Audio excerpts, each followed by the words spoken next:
Grande Adnei, muito obrigado. Empate frustrante para a torcida do Santos na Vila Belmiro. 2-2 com a Ponte Preta, que buscou um empate heróico, né? Porque estava perdendo por 2-0. Perdeu um jogador ainda no final da primeira etapa. O segundo tempo aparentava que seria uma tragédia, mas não. Ainda assim, encontrou forças para buscar um empate importante lá na Vila Belmiro. 2-2. O Santos tem 40 pontos e agora pode ver 3 adversários, 2 na verdade, porque dois deles vão se enfrentar, né? Como Novo Horizontino e Vila Nova se enfrentam, um deles pode passar o Santos, assim como o Mirassol, que vai fazer o seu jogo também nessa rodada. Deixa eu ver aqui, ó, contra quem? Contra o América Mineiro, né? Então, se o Mirassol venceu o América na terça-feira, se Vila Nova ou Novo Horizontino, vamos ver. De qualquer jeito, o Santos perde uma posição também para um dos dois, né? Porque em caso de empate, o Novo Horizontino ultrapassa. Vencendo, o Novo Horizontino ultrapassa. Se o Vila Nova vencer, também ultrapassa o Santos. Então, de toda maneira, o Santos já não termina a rodada na liderança. Vai perder para Novo Horizontino ou Vila Nova. Se o Mirassol vencer o América Mineiro, o Santos perde 2 posições. Pode terminar a rodada na terceira colocação do Campeonato Brasileiro da Série B. Pelo menos ainda há 5 pontos de vantagem entre o Santos e o Ceará, que hoje é o 5º colocado. Mas está bastante concorrida, bastante equilibrada. Se o Santos não abrir o olho, não melhorar o rendimento, o torcedor pode ficar preocupado, porque o acesso não está garantido, não há nenhuma garantia de que o Santos vá subir, o que parecia improvável, né, no começo do campeonato. Eu mesmo disse aqui que o Santos ia nadar de braçadas, ia sobrar no Campeonato Brasileiro da Série B, pelo desempenho que havia tido no Campeonato Paulista, pelo que aparentava, né, em termos de organização, de time e tudo mais. Tinha a impressão de que o Santos sobraria e, olha, não está acontecendo, está sofrendo um bocado, a ponto da torcida estar se manifestando ali contra o time nessa que é a 24ª rodada do campeonato. Que surpresa, hein, Mansur? O Santos está enroscado aí nessa Série B. Boa noite. Boa noite, Felipe.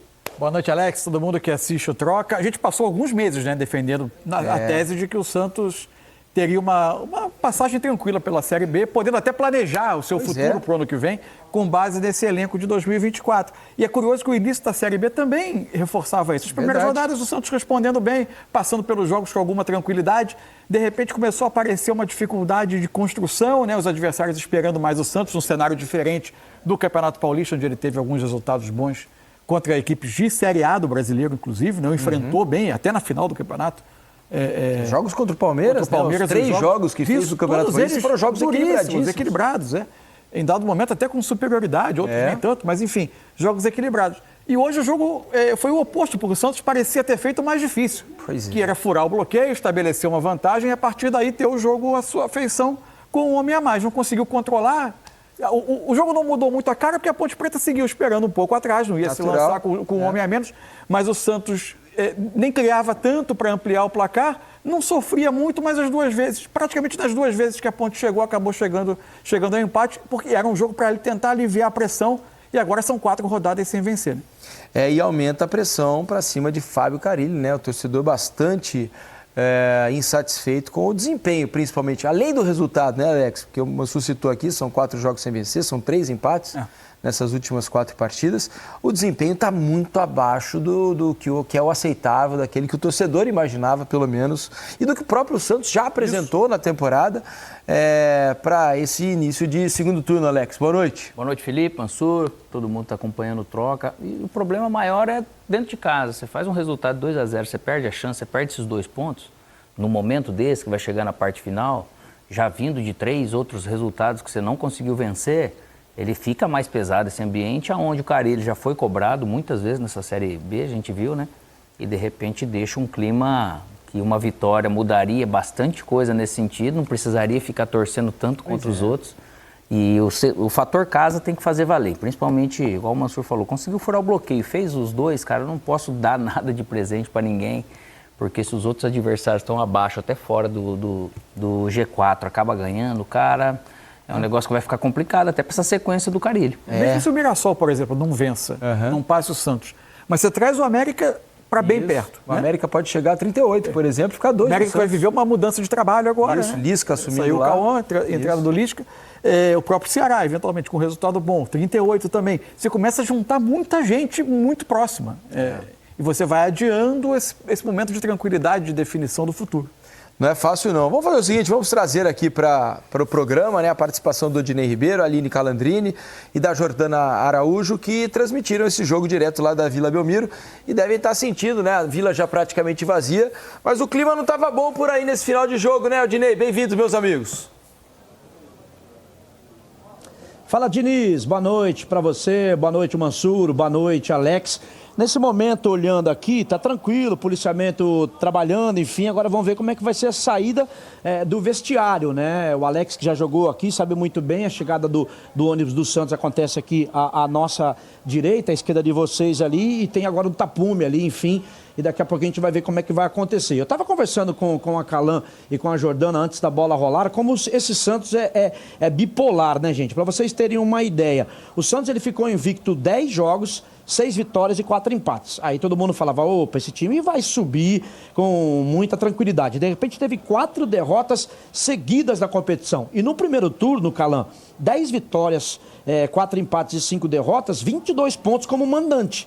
7 vitórias, 1 empate e 1 derrota. Aquela derrota que o Santos jogou como mandante lá em Londrina contra a equipe do Botafogo. Aí o Carille falou o seguinte, agora a gente vai permanecer com essa pegada aqui em casa e vamos somar uns pontinhos fora de casa. Na Vila Belmiro, no segundo turno, venceu a equipe do Paysandu fora.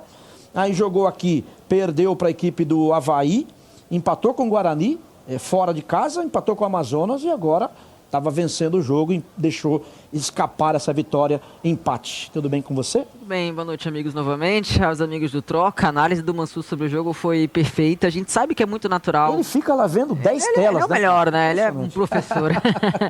Agora, a gente sabe que numa competição que dura, né, o tempo que dura uma Série B, uma Série A, enfim, é muito natural você oscilar. Essa é a grande verdade.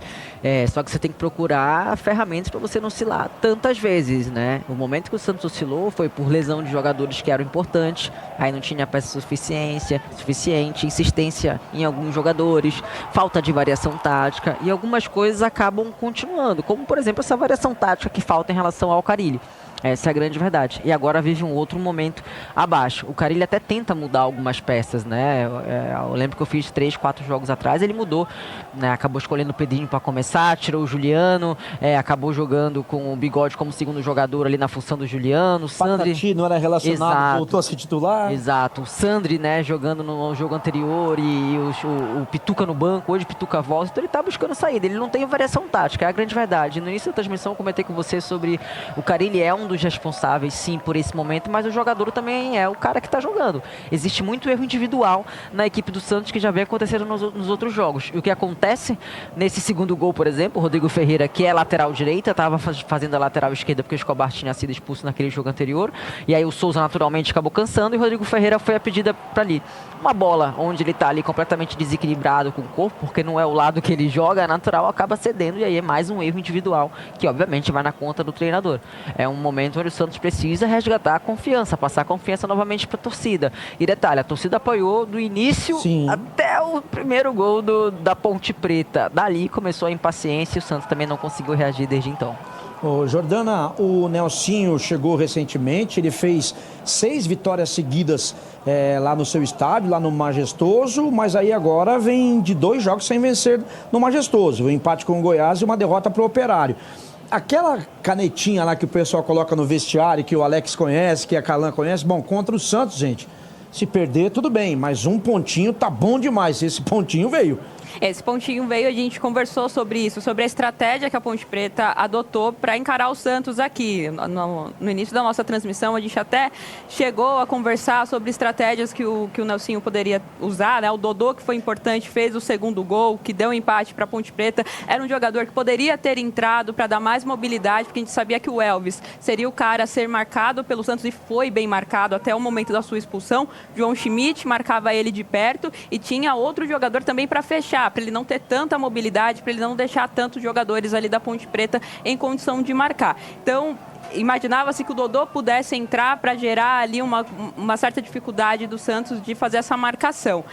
E o Nelsinho teve essa leitura, uma leitura diferente. Ele apostou no Brito de um lado, que é um jogador que faz uma recomposição melhor, mas também ajuda lá na frente. Ele adotou essa estratégia, uma estratégia um pouquinho mais defensiva, uma estratégia muito mais voltada para tentar conter o Santos, e deu certo. Ele conseguiu, mesmo com um jogador a menos, ele conseguiu em alguns momentos do jogo, principalmente no segundo tempo. Ele usou da valia ali que o Santos também teve uma queda física importante, que impactou também no andamento da partida, mas passa muito também pela estratégia do Nelsinho nesse segundo tempo, em que ele soube contornar o fato de ter um jogador a menos. E Calan, você já jogou na Vila Belmiro, lateral esquerdo, lateral direito aqui sofrem demais com o torcedor corneteiro.